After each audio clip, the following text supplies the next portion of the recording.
Yeah, look, I think most Australians would agree with you. You need to change the law or whatever needs to be done to make sure there can be no official prostitution funded by the NDIS. But the example where another carer is presumably paid for under some other category and provides prostitution services, obviously that's a rort.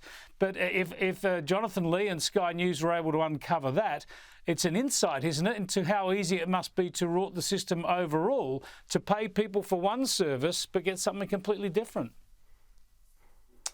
And look, that's why the former coalition government set up a fraud task force. I think that work needs to be done at an even greater pace. I mean, the reality is big schemes like this rely on compliance activity. It relies on making sure people are spending the money allocated on their plans on things that are allowed and that are stipulated in their plans.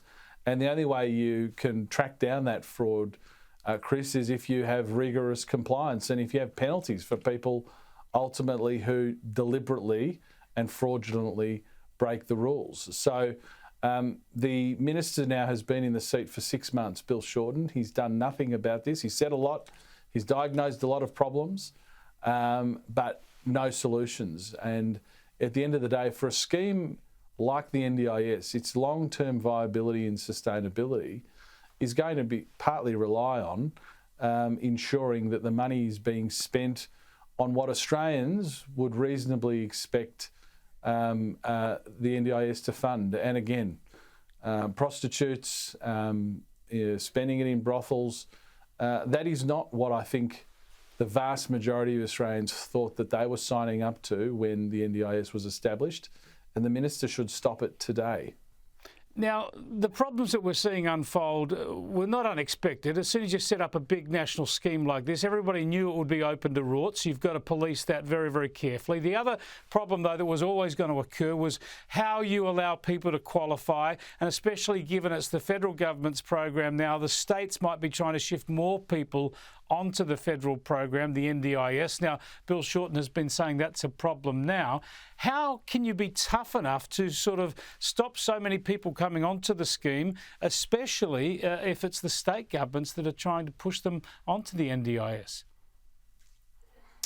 Well, look, there are two parts to this, Chris. At the end of the day, the NDIS is increasing in cost because it's helping more people. And in the end, the coalition in our time in government saw the NDIS rise from 30,000 participants to more than 500,000, and those participants are worthy of that assistance, and we're the ones who saw that growth quite happily, because people who genuinely need that assistance should have it available to them.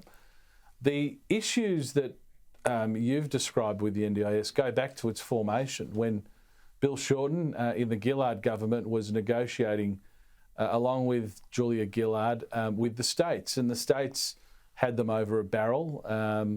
They were a chaotic government, as Labor governments tend to be, and the states hoodwinked them into an agreement which basically means that the federal government sees all of, virtually all of the upside growth in the scheme. That has seen a significant cost shift from the states to the federal government. It's good that Bill Shorten has finally recognised that he was completely outplayed by those states when they initially negotiated that agreement, but he's not said what he's going to do about it. I mean, running around giving interviews saying the states should step up, the states need to do more, the states are abrogating responsibility, which are all things that Bill Shorten has effectively said, is not enough. What is the plan to solve it? What is the plan to improve it? It is a big challenge for government. Thanks so much for joining us, Michael.